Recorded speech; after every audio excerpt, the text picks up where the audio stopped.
Assalamualaikum dan salam sejahtera. Saya Siti Aisyah Malisa Yohanis dalam Dunia 11 Pagi. Satu lagi gempa bumi melanda wilayah Paktika di timur Afghanistan. Menurut jurucakap Kementerian Kesihatan Sharafat Zaman, 5 orang maut manakala lebih 10 lagi cedera.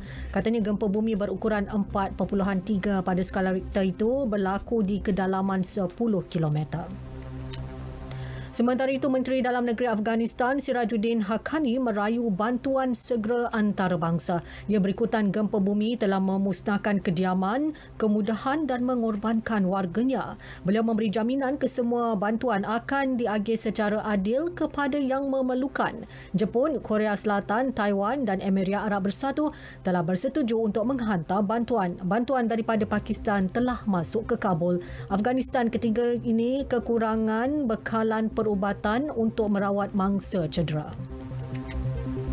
Dalam pada itu, penduduk di kawasan luar bandar Afghanistan yang teruk terjejas akibat gempa terus bergelut dengan kemusnahan harta benda dan kehilangan anggota keluarga. Menurut agensi berita Reuters, gempa setinggi 6.1 skala Richter itu berlaku pada waktu malam menyebabkan penduduk tidak sempat menyelamatkan diri. Daerah Paktika antara yang paling teruk terjejas. Capaian komunikasi lemah dengan keadaan jalan yang teruk menyukarkan usaha menyampaikan bantuan ke kawasan pedalaman.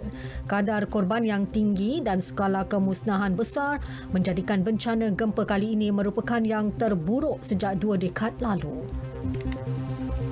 Sebahagian besar wilayah di selatan China masih ditenggelami banjir. Stesen televisyen tempatan menyiarkan rakaman orang ramai terpaksa menggunakan bot untuk bergerak selepas air melimpah ke jalan raya. Sebahagian besar bangunan kediaman dan kedai juga masih digenangi air. Di bandar Wuzhou, berdekatan sungai Guqiang, paras air dicatat mencecah ketinggian 26.12 meter. Menurut Reuters, pihak berkuasa tempatan terpaksa menggunakan bot penyelamat untuk membawa pelajar menduduki peperiksaan. Sejak awal bulan lalu, hujan lebat telah menyebabkan banjir dan merosakkan jalan di wilayah tersebut. Mahkamah Agung Amerika Syarikat membatalkan hak menggugurkan kandungan di negara itu. Perkara itu mengejutkan banyak pihak. Susulan hak tersebut sebelum ini dilindungi perlembagaan sejak 50 tahun lalu. Mahkamah yang didominasi golongan konservatif bertindak membatalkan keputusan yang dibuat pada tahun 1973 dalam kes Roe melawan Wade yang membawa kepada penetapan hak menggugurkan anak. Keputusan itu turut mengembalikan kuasa sebahagian besar kerajaan negeri di Amerika untuk mengharamkan proses pengguguran. Susulan itu, ratusan penunjuk perasaan membantah keputusan Mahkamah Agung Amerika tersebut.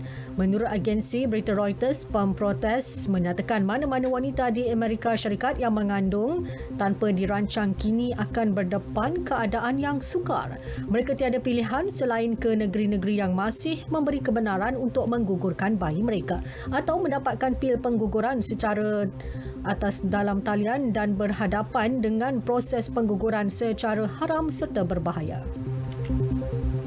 Angka kematian pendatang Afrika yang cuba menyeberang dari Maghribi ke kawasan Melilla, Spanyol meningkat kepada 18 orang.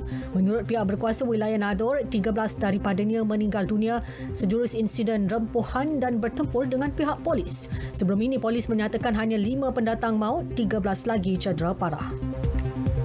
Beralih ke kejohanan tenis antarabangsa Eastbourne, United Kingdom, pemenang ATP Eastbourne 2019 Taylor Fritz dari Amerika Syarikat mara ke pentas akhir selepas menewaskan penyandang juara dari Australia Alex de Minaur 6-1, 6-7, 6-3 di peringkat separuh akhir. Pemain nombor 14 dunia itu bakal berdepan rakan senegara Maxim Cressy yang mengalahkan Jack Draper dari Britain 7-6, 6-7, 6-3. Dalam perlawanan akhir perseorangan wanita pula, Petra Vitova dari Republik Czech akan bertemu bekas juara Grand Slam dari Latvia, Jelena Ostapenko.